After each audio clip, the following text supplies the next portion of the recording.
جامعہ میں 4 روز سے جاری نمائش آج اختتام پذیر ہو رہی ہے۔ جیسے حضرت مولانا آصف محمود صاحب نے ارشاد فرمایا، اس میں ایک سرگرمی تو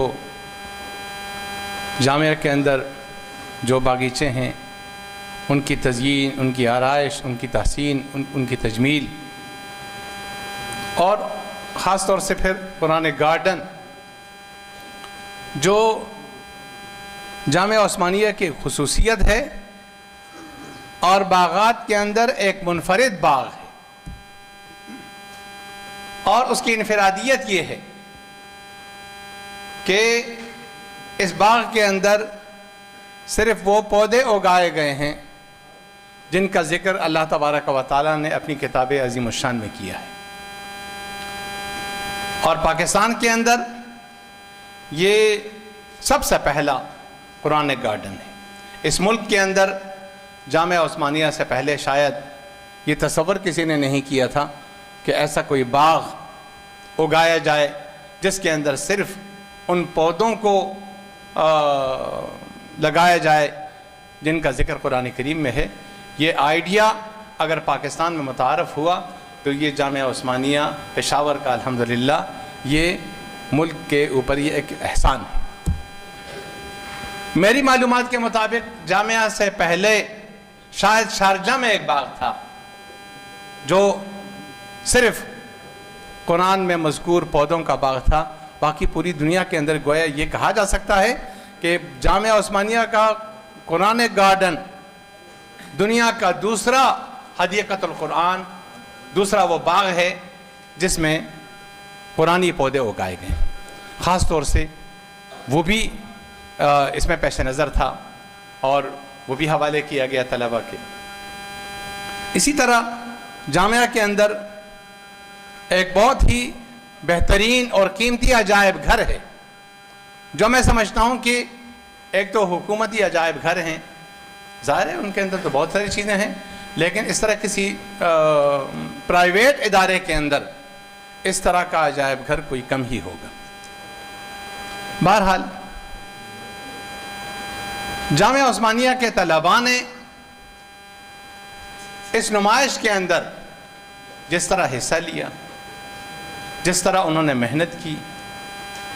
جس طرح انہوں نے اپنے ذہن کو استعمال کیا، جس طرح اپنی جسمانی قوتوں کو استعمال کیا، جس شوق اور ذوق سے انہوں نے اس نمائش کے اندر حصہ لیا، وہ قابل صد تحسین اور قابل صد مبارکباد ہے۔ اور میں یہ سمجھتا ہوں کہ ان سے زیادہ جامعہ کے اساتذہ کرام قابل صد مبارکباد ہیں جنہوں نے ان طلبہ کی رہنمائی فرمائی۔ اللہ تبارک و تعالی آپ سب کو جزائے خیر عطا فرمائے۔ میں یہ سمجھتا ہوں کہ اس نمائش نے کئی مقاصد حاصل کیے ہیں طلبہ کے لیے۔ میں یہ سمجھتا ہوں کہ مختلف حوالوں سے یہ نمائش بہت ہی زیادہ مبارک رہی ہے۔ آپ نے اس نمائش کے اندر جامعہ کے موجود باغوں اور باغیچوں کی جو خدمت کی ہے، گویا آپ نے اپنی مادر علمی کی خدمت کی،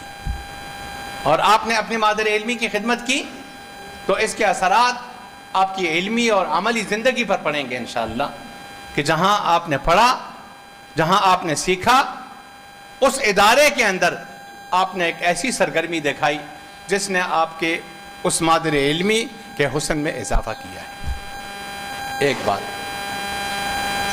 آپ نے یہاں پر اس موقع پر پورے جامعہ کو صاف ستھرا، الحمدللہ ویسے بھی جامعہ کے اندر صفائی رہتی ہے لیکن آپ نے اور بھی زیادہ اس صفائی کے اندر اضافہ کیا، اور طہارت اور نظافت ظاہر ہے وہ ہمارے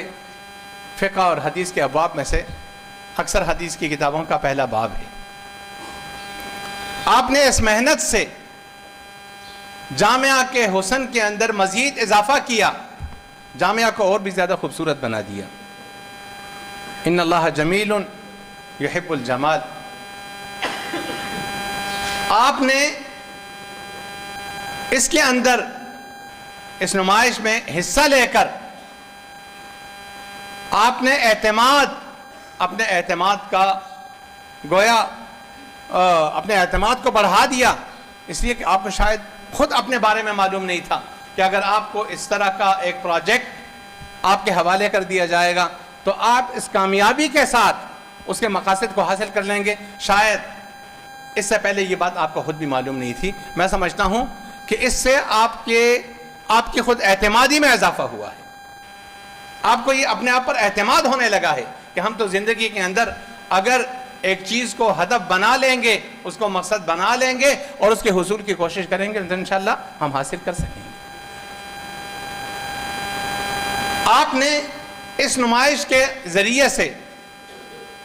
آپ نے اپنی مادر علمی کی آپ نے نیک نامی کی ہے، اس کی نیک نامی کے اندر آپ نے مزید اضافہ کیا ہے، اور میں سمجھتا ہوں کہ یہ صرف جامعہ عثمانیہ کی خدمت نہیں ہے، آپ نے